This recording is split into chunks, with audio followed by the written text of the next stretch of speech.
on the line with us is Jodeen Olguin-Tayler. Am I saying that right, Jodeen? I'm guessing I'm not. It's Jodeen Olguin-Tayler, yes. Okay, great. Thank you, Jodeen, for being with us tonight. You're a vice president at Demos. You're an anti-Trump activist. Demos.org, of course, is that organization. Are they, sponsoring / sanctioning your efforts, or is this just, by the way, this is also who I am? Well, it is a little bit of both. So Okay. we have a C4 called Jodeens Activism, but I actually took a leave for 3 weeks to organize women of color and survivors of sexual assault in the lead up to the election and after. Great. Okay, and you can tweet Jodeen at Jodeen, Jodeenot.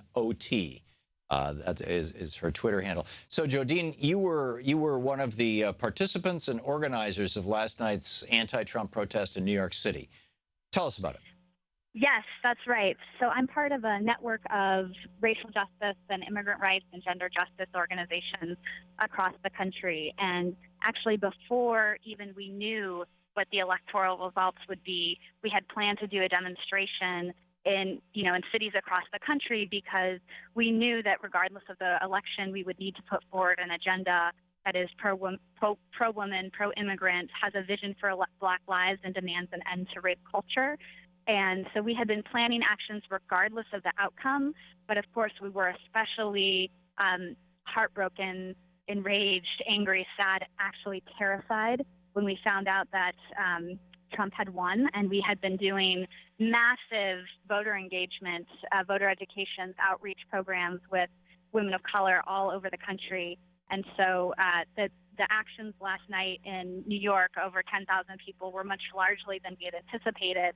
And there were actually over 370 actions across the country last night, demanding that, we're coming together to stand together in this moment and say an attack on any of our communities is an attack on all of us. And we are prepared to move forward our agenda. And we are prepared to stand together and be sure that we can work for a country that is going to work for all of us, where we can all live with safety, dignity, free from fear of violence, sexual violence, and deportation. Yeah, that's great. So what? First of all, I drove by the demonstration that was happening last night in Washington, D.C. in front of the Trump Hotel, and it looked to me like it had factionalized. There were a small group of people standing by the curb, and one woman in particular who was very loudly shouting out at every car going by, F Trump, only saying the word we can't say on the radio. And then there was another group next to her of people holding professionally printed signs that said things like, immigrants are not illegal, and, Black Lives Matter, things like that. And they were all chanting, when they go low, we go high. And they were chanting it very loud. Right. And I didn't know if they were trying to shout down the woman who was yelling F Trump. And I didn't know if she was, representing a group, or if she was an agent provocateur, or if she was just an outraged person. What was I seeing?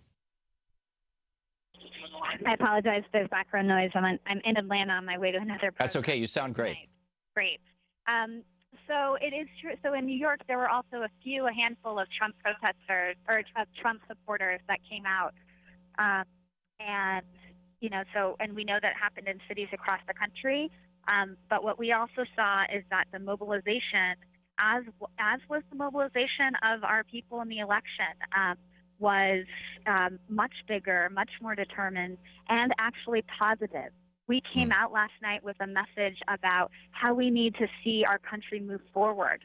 100 women of color who lead organizations, who are part of Hollywood, part of business, came together in the morning of the election, and 6 newspapers across the country released an open letter to our country about how it is that we need to move forward. You can see that letter if you go to www.r100, just the number 100r100.org. And it's an open letter to the country saying, we're polarized, it's divided, and it is time to end the politics of hate and fear, Islamophobia, anti-woman, anti-immigrant politics. And we have a vision that includes a vision for Black lives, an end to rape culture, and we're ready to move forward, and we're ready to lead the country forward in that direction, because we know that will lead us in a direction where ultimately we're all safer and we're all better off. So you're not seeing the factionalization, at least yet, that, back in the 60s, I saw in the weather, in the Weather Underground splitting away from SDS. We've seen it in the black bloc movements, people splitting away from the anti-TPP movement, that sort of thing. That is not happening so far.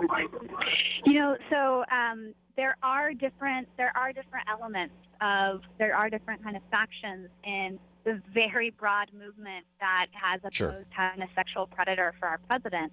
But there are many things that we can all agree on.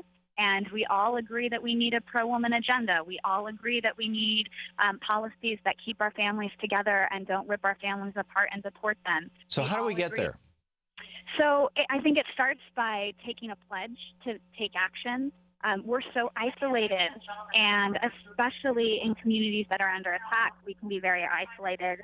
And so yesterday, over 150,000 people took a pledge.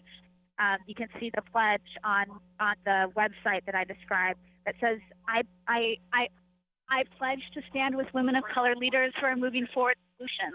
I pledge to take action to support a vision for Black lives and an end to violence against women and girls.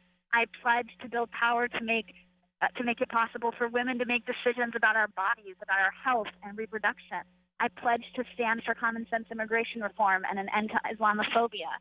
And the wonderful, powerful thing is that all those people who took that pledge yesterday shared their information with a set of women of color-led social justice, racial justice organizations, and now they're going to be getting information about ongoing actions that are happening for the rest of the first 100 hours right after this election and all the way through the first 100 days. So We're mobilizing, we're building together, and people, you can join us.